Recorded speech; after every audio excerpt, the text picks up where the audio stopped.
What's up, everybody? This is your boy Kendric.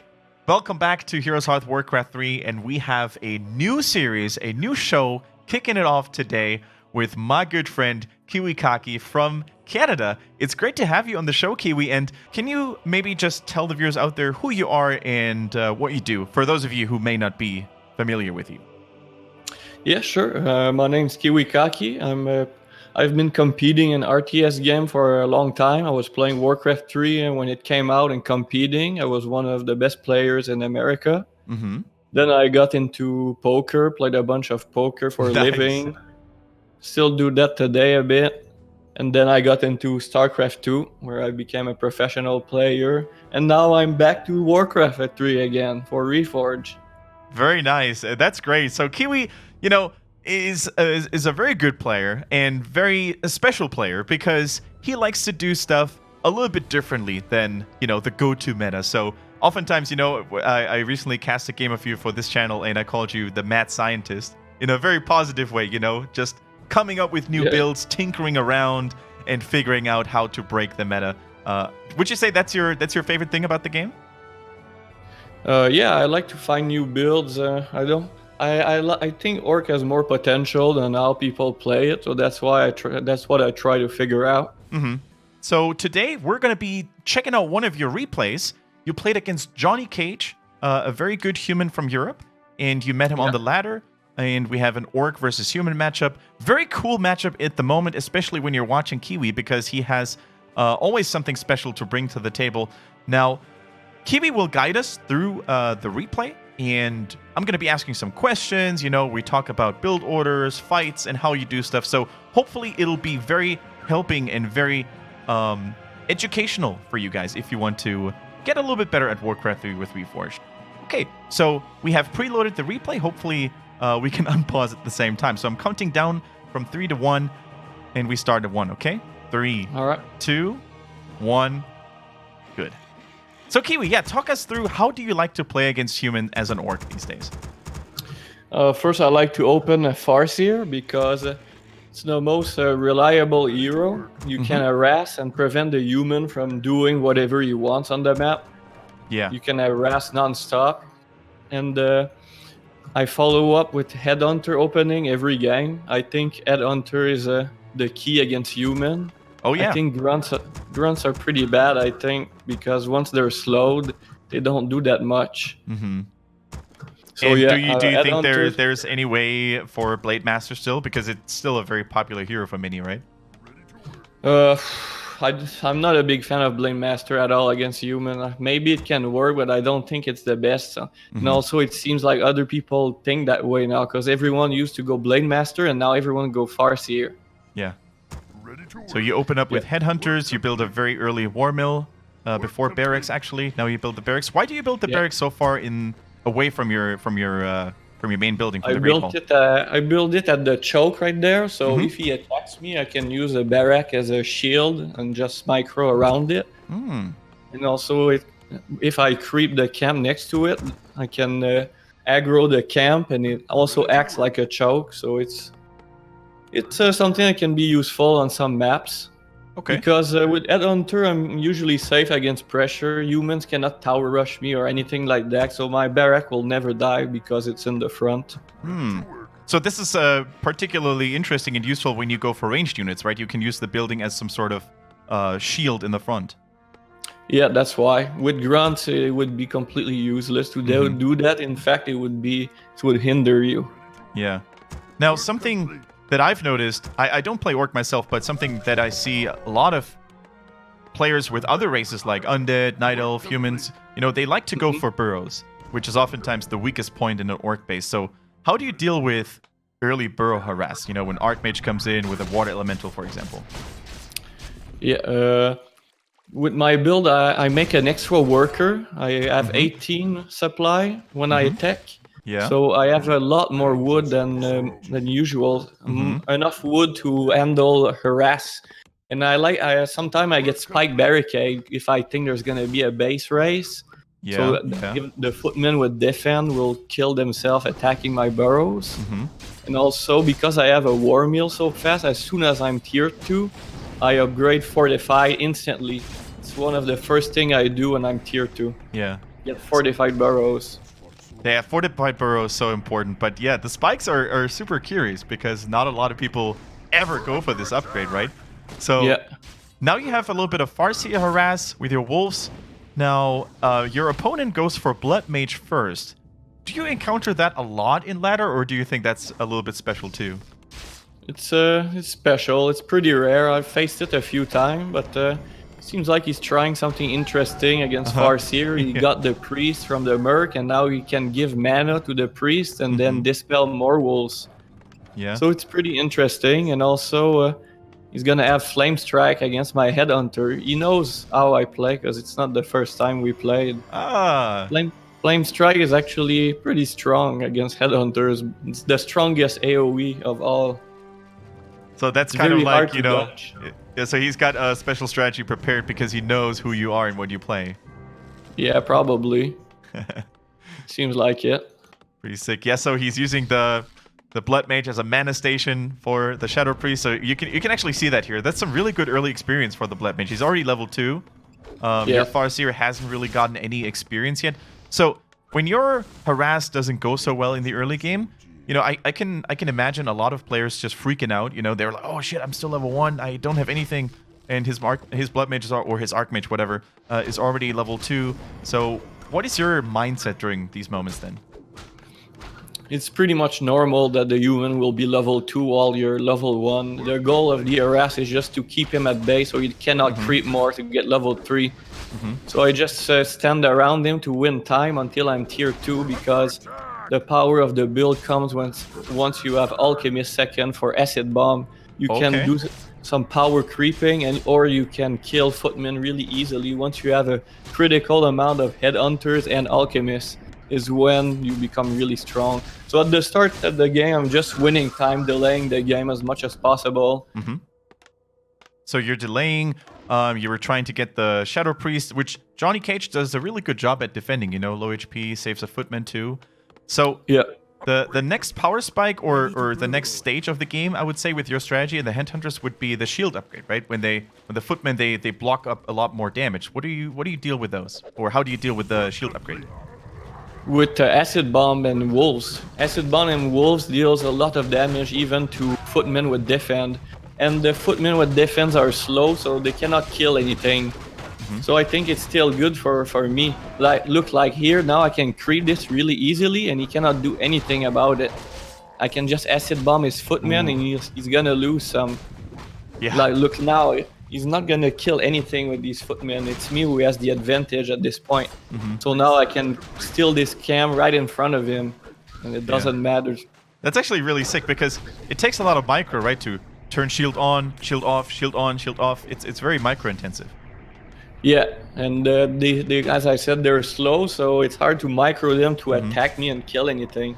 So now I have the map control as soon as I'm tier 2. I can create this in front of him, and now I can, with Alchemist, it's a really good hero for creeping combined with Headhunters because Acid Bomb deals so much damage to the creep, so you can power creep the whole map really much better than with Grunts. And I guess the moment you have your Farseer at level 3 as well with level 2 Wolves, then you really have a strong frontline too with the Alchemist, right? So your Headhunters are not as exposed. Yeah, it makes a shield also, the Alchemist and the Wolves. So here I'm killing the weak Footmans. And once I think I cannot do much damage anymore, I'll just back and creep more. Okay. So nice. You did some early damage there. You stole a very important creep camp away from your opponent. So what is your transition? You know, once you have a good early game established, you didn't lose too many Headhunter, if any, what would you then go for next? You go for a strong early tier 3 tech and then? Yes, I go tier 3. I have many different variations of what I can do next. For example, I can go Shaman with Bloodlust and Wyvern, or I can even go Tauren with Bloodlust. They both work pretty well. But this time I chose to go for just pure Headhunters with mass damage upgrade and a Code Obese for the aura. Okay. So what do you make it dependent on? You know, how do you decide? Okay, this time I'm gonna go Tauren, this time I'm gonna go Wyvern, or this time, as you say, you're just gonna go Kodo and Mass Headhunters. Sometimes I just decide before the game even starts, but other times I can change my play based on certain things that the human is doing. For example, if the human did something like get Pit Lord second, then I would go Tauren or Wyvern against it, not Mass Headhunter, because Headhunters deal no damage with Howl of Terror. Yeah.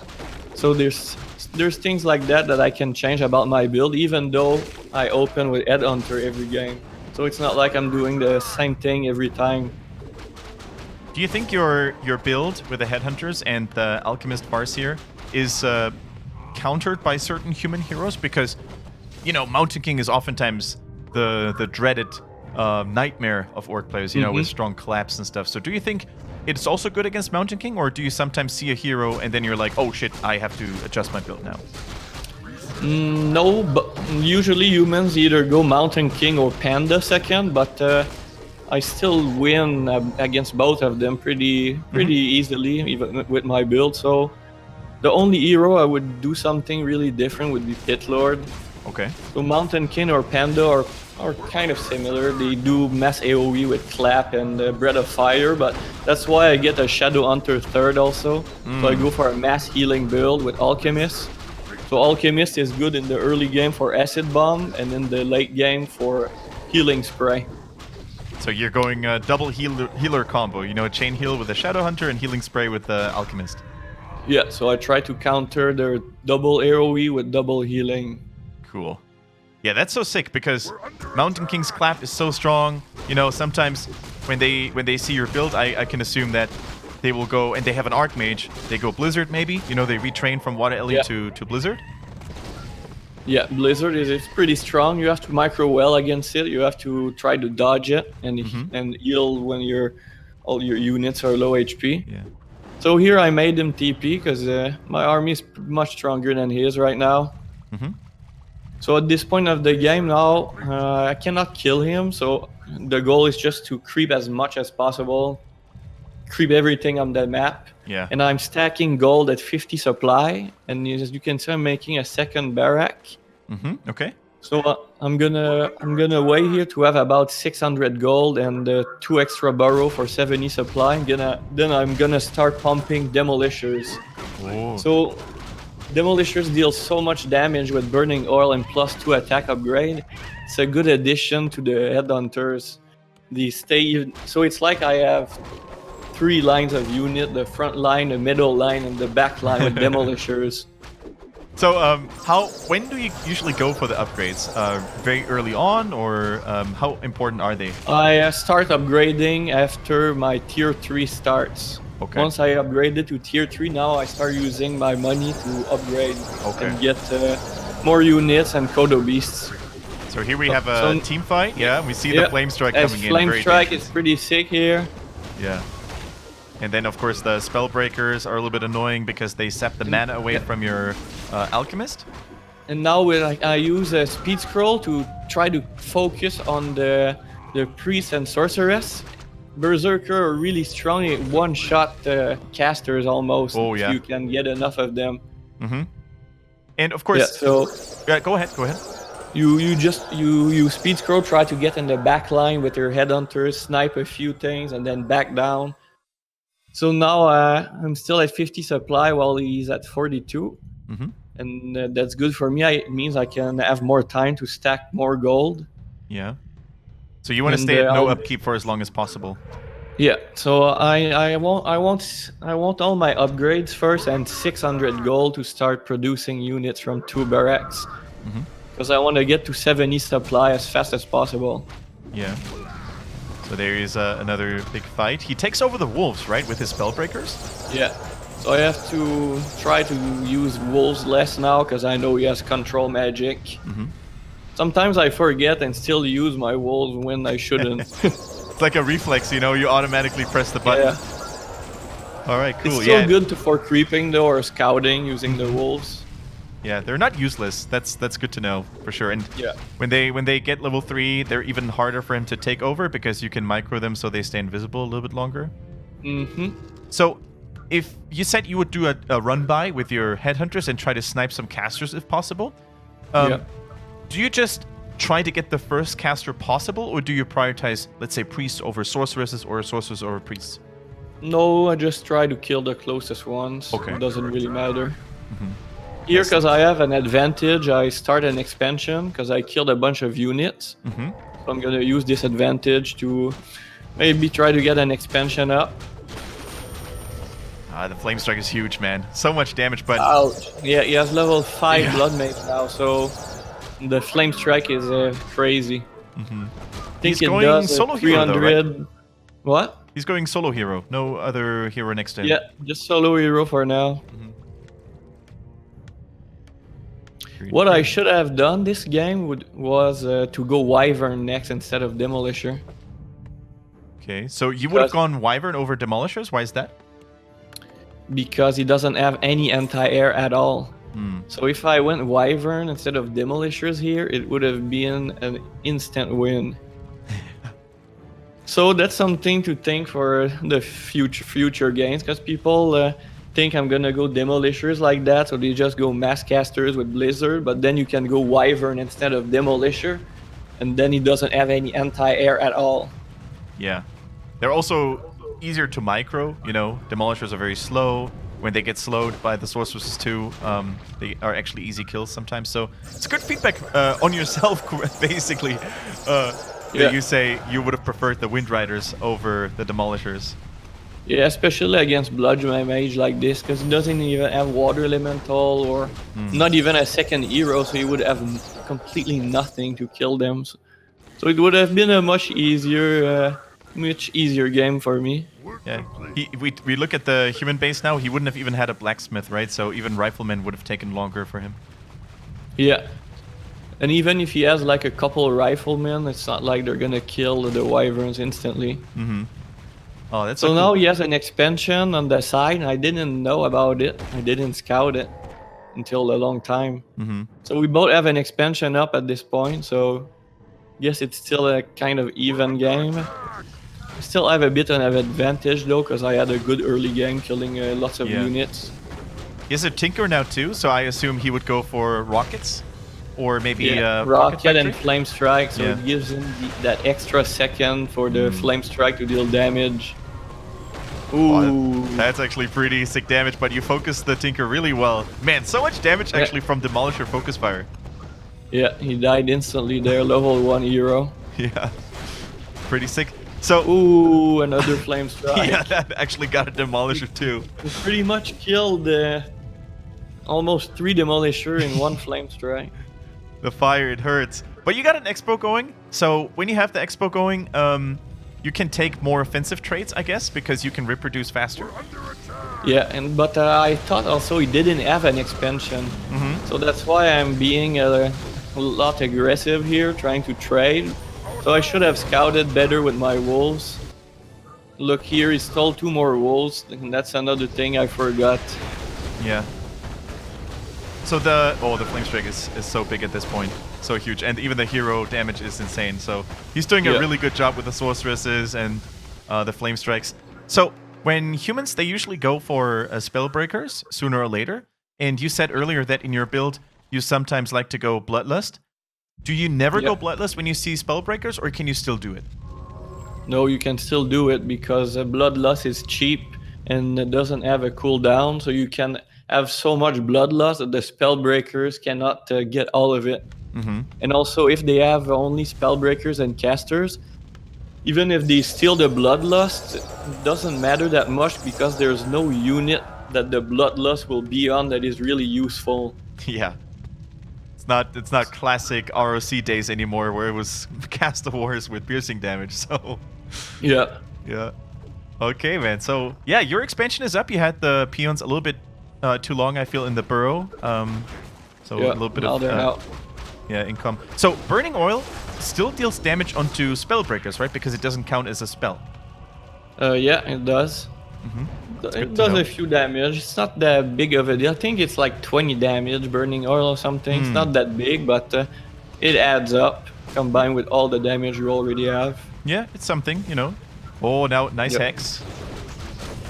Oh, is it going to be enough damage? No, he has a TP. That was close, though. That was close. Almost. So yeah, and you still have no vision on the expansion, right? The wolf is just on the ramp? Yeah. I should have scouted a lot sooner. So yeah, you're playing under the assumption that you can just fight all the time and reproduce headhunters. But at some point, I think you can spot it even without knowing there's an expansion, right? Because at this point, if you look at the human army, it's still very big. Yeah, he has a pretty big army at this point, 70 supply, so I think I kind of suspected it at this point. So I'm gonna scout it soon, but you know, we can't always play perfect. That's true. Everyone has room to improve. That's one thing. I should have scouted more there. Yeah. If I just sent 2 wolves there, he would have been in trouble. Because he has no tower or anything. Yeah, that's so true. You could harass this expansion until the end of time. That's true. No arcane tower, nothing. That's good. Yeah, you catch a couple of casters there, which is very nice. When do you... actually, let's hold that question for now, because there might be another fight coming. So, wolves are taking over. Demolishers have good focus fire there, dealing a lot of damage. Epic flame strike coming. Yeah. Good dodge for this one. So, do you usually... like, which hero do you prioritize the most in this stage of the game? So, which hero is the most important one to control? The Alchemists and the Shadow Hunters. The Farseer is not that important at this point. It's all about the healing and the dodging, the flame strikes. Oh, that's a big one too. And as you can see, the Black Mage is almost level 6, right? Almost level 6 here. Yeah. Phoenix. If he kills a few more units, gonna have Phoenix. Even the Tinker is level 3 right now, and he has a lot of healing scrolls in his inventory. You can see 2 on the Tinker still. Scroll. Yeah. Should pass one over to the Blood Mage maybe, so you can use both. Here I killed a bunch of union and I didn't lose anything, so I'm still fighting. All my fights are going pretty well so far. I can win almost every fight. So you don't worry about the... Sorry, go ahead. Go ahead. The Demolishers deal so much damage at this point in the game that even against mass casters, I feel like I win every fight, even though I don't have anything to dispel or... And the range is crazy too, so even if he aims the Flame Strike on your backline, the Demolishers are usually out of range. He just hits the Headhunters. Yeah, and they have so much range, they're always safe in the back, and they're not that easy to kill. They have a lot of HP. Now you have a chunk of units, really, like 80 supply. Holy crap. And that's another good side effect, you know. They're good for sieges automatically because they're siege weapons, so you can drive the army away and still kill buildings. Yeah, so you cannot ignore me and just run away because the Demolishers will just kill his base instantly. Yeah. So here we go. This is the last stand for Johnny Cage. I feel he's using Militia. Calling it right now. Your Alchemist is a little bit low. Has an Invul and a TP, though. I lost a lot of Berserker here from that Flame Strike. So that's why I decided to back. All my units are super low and my Alchemist. Yeah. You still haven't attacked the expansion, but I think you dealt so much damage into his main base now. That's almost as good, you know. You killed the shop. You had to rebuild that. He has no more barracks now. Yeah, I have supply lead still, so that's good for me. Yeah. Now I'm just gonna buy so much potion. I think I bought mana potions because now the healing is the most important against that Blood Mage. So I got double mana potion on Alchemist and the Shadow Hunter. Yeah, keep the healers well replenished with the mana. That's the most important thing. Yeah. So, are you ever, with this build, Kiwi, are you ever worried about Dispel? Do you ever consider... well, Shamans, obviously, when you want to go Bloodless, but do you ever consider Spirit Walkers against all the slow, you know, and all the other stuff that the human has? No, because it doesn't flow well with the build, and it wouldn't be very useful because slow is not that much of a problem when we're full range like Berserker.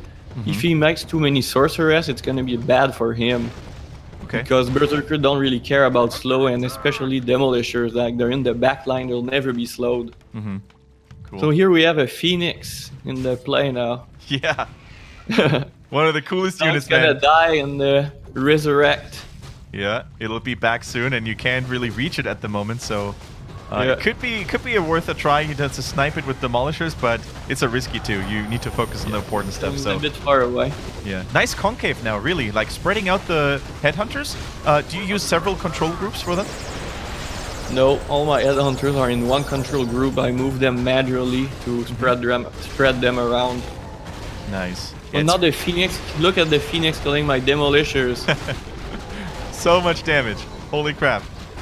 Yeah, 75 magic damage. It's a 1, 2, 3 shots really, and then one demolisher is gone. But in the meantime, everything else is dying, man. The casters, they get evaporated. And when he focuses so hard on your demolishers, your headhunters are ignored. And I think at this point, your heroes are also overwhelming, right? Yeah, my heroes are super strong right now. Double level 5 and level 4 Yeah. against just the blood mage now. Yeah, so huge. And I mean, if the alchemist gets level 6, it's just so strong. Yeah. So even though he had crazy AoE, I still managed to win the game with just healing and good positioning. Do you think he could have done something better, like maybe go for a different second hero or stuff like that? Hard to say. Maybe Archmage second with Blizzard would have been good because he gets the aura also for more mana. So that could have worked. Yeah, that was really insightful and really cool to have the master himself, you know, behind the headhunter build explain a few things. Very cool. Maybe some few sentences to close the video, to round the video up. You go for this build against almost every race, right? No, I play differently against other races, but I open Headhunter a lot, yeah. But it depends really on what they're doing. I adapt my play depending on which hero they make and stuff like that. Especially against Night Elf. Against Night Elf is the race you gotta change your play the most. So yeah, man, let's then just call it a specifically designed build to counter humans then. And maybe in the next episode we can have one of your replays against an undead or a night elf, which would also be very insightful then, of course. But yeah, thank you so much for your time, Kiwi. Where can people find you if they if they want to follow you in your Warcraft 3 journey? Well, I'm streaming. My stream is Twitch KiWiKaKi. So that's where they can come and watch me play. I do all my builds and I explain what I'm doing at the same time. Very nice. All right. So we're going to link that, of course, in the video description. So you just need to click there and follow Kiwi. Man, it's been such a pleasure. Thank you very much for being in the show. And I can't wait to come back with you and just talk about more of your funky builds. Love it. Sure, no problem. And if you guys want to see more Warcraft 3 content like this in the future, feel free to leave a thumbs up here on this video. Subscribe to us on YouTube. And, just give Kiwi a follow as well. I can't wait to see what he comes up next with. Until then, guys, thank you so much for watching, and I'll see you on the next episode.